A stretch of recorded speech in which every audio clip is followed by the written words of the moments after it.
Hello viewers, welcome to my channel. I'm Hasham Ali Khan. So far 26 problems we have completed on CVP analysis. Now in this video I'm starting from 27th problem.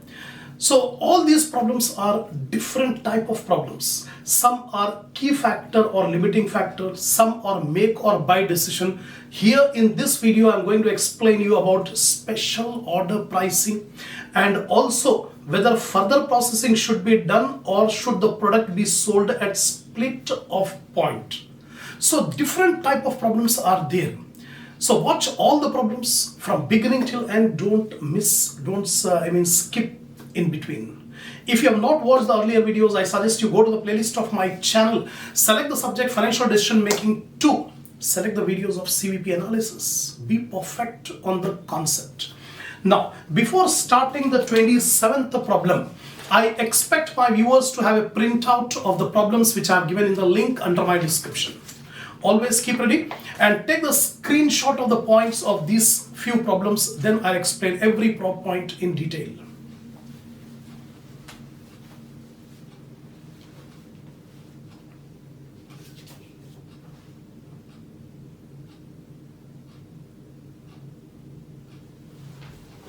Now, see the 27th problem. From following information has been made available from the cost records of ABC Limited, manufacturing spare parts. So, direct material X product 8 rupees per unit, Y product 6 rupees per unit, and direct wages X 24 hours at the rate of 25 paisa per hour, and Y product 16 hours at the rate of 25 paisa per hour. Variable overheads at the rate of 150% of direct wages and fixed overheads total rupees 750. Selling price of X is 25 per unit and Y is 20 per unit. The directors want to be acquainted with the desirability of adopting any one of the following alternative sales mixes in the budget for the next period. This problem is called sales mix problem. That means the management, the company is having two products, X product and Y product. Now the company has to take the decision how many units of X and how many units of Y should be produced to maximize the profit. So four alternatives are given. The first alternative, 250 units of X and 250 units of Y. So if this alternative is selected, how much is the profit? Second, 400 units of X only. That means the company will not produce Y. Third, 400 units of X and 100 units of Y. Or last D option, 150 units of X and 350 units of Y. So four alternatives are given. Out of four alternatives, we have to evaluate and select any one which gives the maximum profit. So two products, X and Y. So this problem is called evaluation of sales mix problem. First of all, we need the contribution per unit of X and Y. Marginal cost statement, selling price per unit is 25 rupees for X and 20 rupees for Y given. Then variable cost per unit. So variable cost consists of direct material, direct labor and variable overhead. The fixed will not be taken. The variable cost, direct material are given 8 and 6. Direct wages are given 24 hours at the rate of 25 paisa per hour. So per unit it comes to 6. 16 hours into 25 paisa, so 4 rupees. Variable overheads are 150% of direct wages. So direct wages are 6. So 6 into 150% you will get 9. 4 into 150% you will get 6. That's all. Take the total, 8 plus 6 plus 9, 23 is the variable cost per unit of X. Now 6 plus 4 plus 6, 16 is the variable cost of Y per unit. Contribution per unit is the selling price per unit minus variable cost per unit. Selling price per unit 25, variable cost per unit 23, 25 minus 23, 2 rupees. Similarly, for Y product, 20 minus 16, 4 rupees. The 2 rupees is the contribution per unit for X and 4 rupees is the contribution per unit of Y. That's all. Now we will evaluate each of the alternative. The first alternative is 250 units of X and 250 units of Y. We need the contribution from X and contribution from Y. So first, contribution from X. How many units? 250 units. And what is the contribution per unit of X? 2 rupees. So 250 into 2, 500. Similarly, contribution from Y. 250 units are there, and each unit will give a contribution of 4 rupees. So 250 into 4, 1000. Now we need the total contribution. Contribution from X 500, contribution from Y 1000, total contribution 1500. From total contribution, deduct the fixed overheads, the total fixed overheads, 750 given in the problem. So 1500 minus 750, 750 will be the profit in first alternative. Now second alternative, 400 units of X only, no units of Y. The contribution from X, 400 units into, what is the contribution per unit of X? 2 rupees. So 400 into 2, 800. Contribution from Y, nil, no contribution. Then total is 800. From total contribution, deduct the fixed cost. The fixed cost will remain same, whatever be the sales mix. So 750, 800 minus 750, 50 rupees profit in the second alternative. Third alternative, 400 units of X and 100 units of Y. The contribution from X, 400 units into 2 is 800. Contribution from Y, 100 units into 4 is 400. 1200 is the total contribution.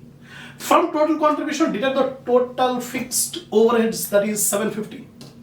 The 1200 minus 750, 450 is the profit in C. Last D alternative, 150 units of X and 350 units of Y.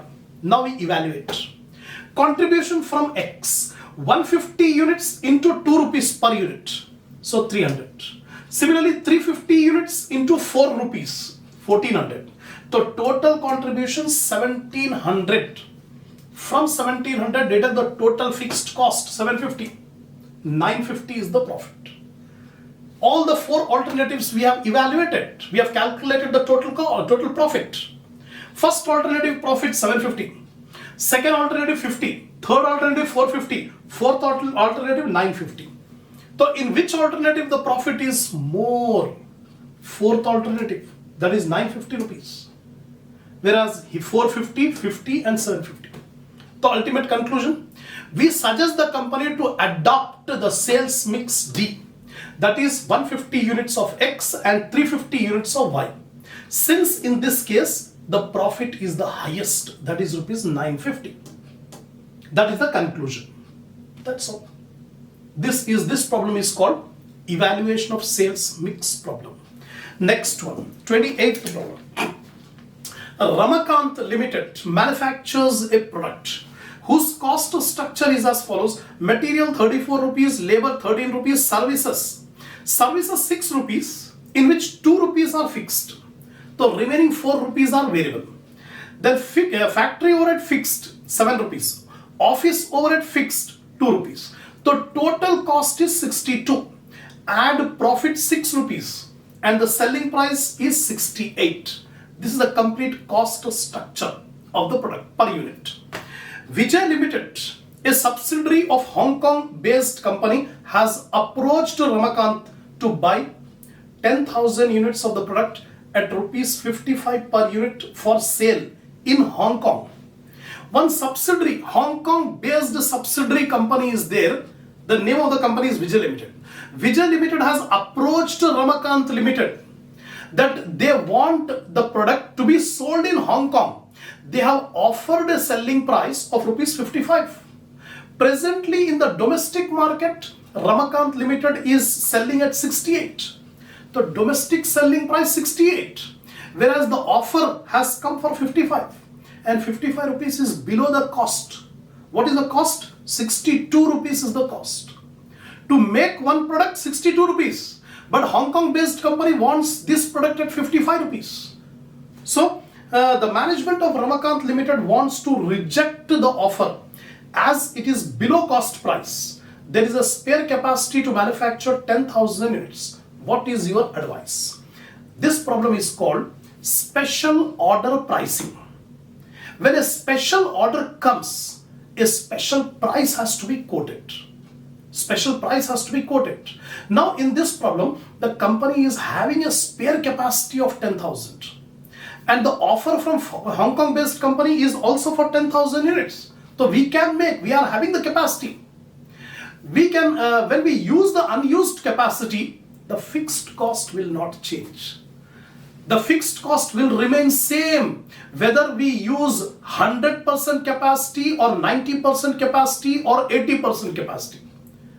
So whatever capacity up to 100%, the fixed cost will not change. So in this case also, if we accept the order, the fixed cost will remain same. Fixed cost will be irrelevant. Only variable cost we have to incur.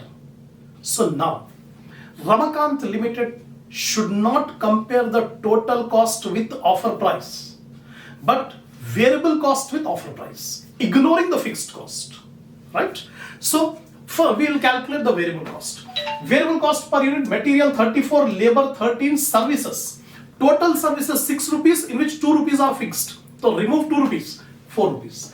The variable cost per unit is 51. To make 1 unit, 51 rupees are required, only 51. Whereas the special price offered by Hong Kong based company is 55. That means the price quoted by Hong Kong based company is more than the variable cost.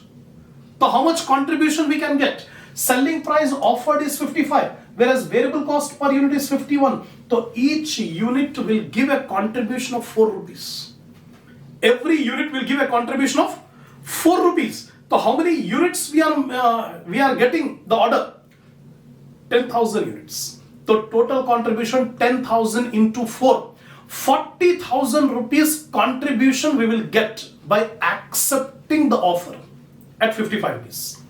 So total contribution 10,000 units into 4, 40,000, less additional fixed cost. There is no additional fixed cost because the company is having a spare capacity of 10,000 units. By using that spare capacity, we are making the product. No extra fixed cost is required, nil. So additional profit will be 40,000. So finally, we suggest Ramakant Limited to accept the offer at 55 rupees per unit for Hong Kong based company, right? Because in that case, the Ramakant Limited will get an additional profit of rupees 40,000 as calculated here. That's it. So this is the end of 28th problem. Now I am coming to the next problem, 29th problem. Manik Limited produces a product that can be further broken down into 3 parts, namely A, B and C every month. So this Manik Limited is making the product at 2 processes, 3 parts. 3 parts they are making. It produces 50,000 units of A, 20,000 units of B and 30,000 units of C. Number of units are given at a total cost of 15 lakh rupees. The total cost incurred to make the product A, B, C, the total cost incurred is 15 lakh. By incurring this 15 lakh, we can be able to produce 50,000 units of A, 20,000 units of B and 30,000 units of C. These costs are apportioned to the 3 products in the ratio of number of units produced, that is 5:2:3. It is given that the total cost incurred 15 lakh rupees will be apportioned among A, B, C in the ratio of 5:2:3. Now, each of the 3 parts can be further processed, the details of which are as under.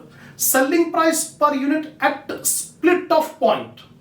A 15 rupees, B 8 rupees, C 10 rupees. Further processing cost per unit. That means after splitting off, further costs are incurred 5 rupees per unit for A, 3 rupees per unit for B and 4 rupees per unit for C. And selling price per unit after further processing. That means if the product are further processed and after further processing, if it is sold, the selling price 23 rupees, 15 rupees and 13 rupees. Now see here. The question is whether further processing should be done or without further processing, the product can be sold at split off point.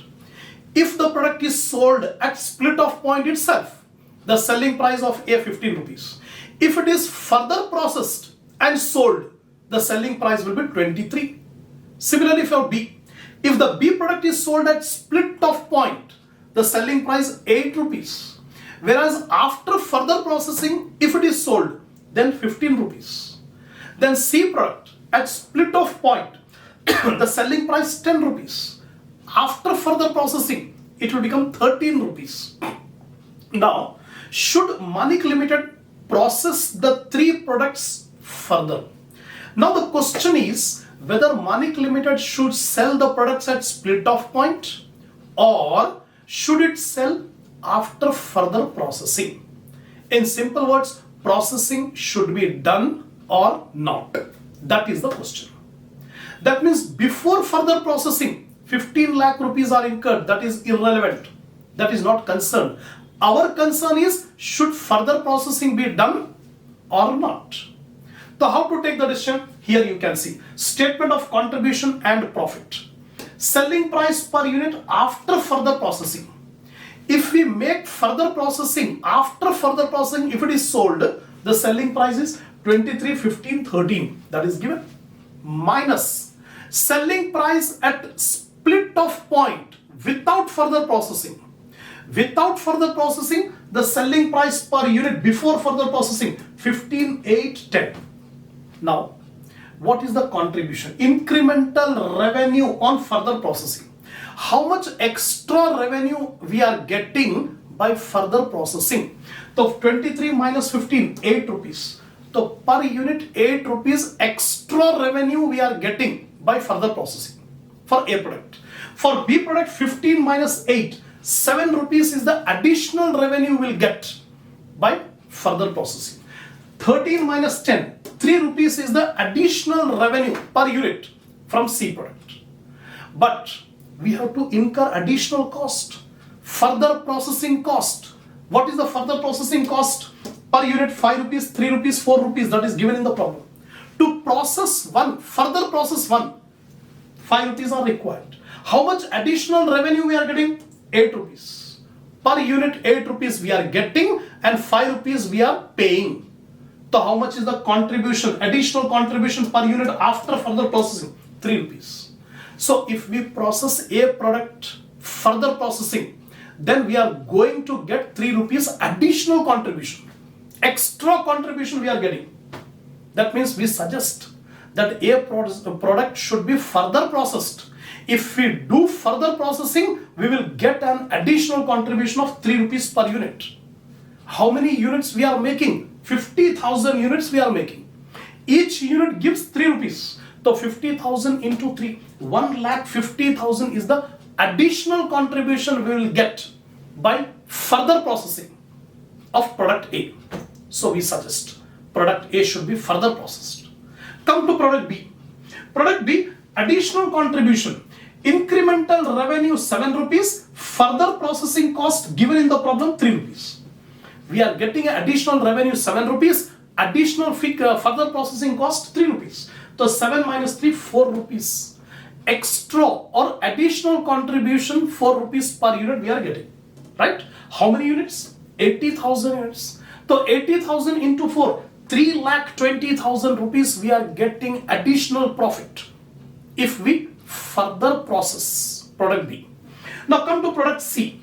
3 rupees is the incremental revenue, whereas further processing cost is 4 rupees. What do you see here?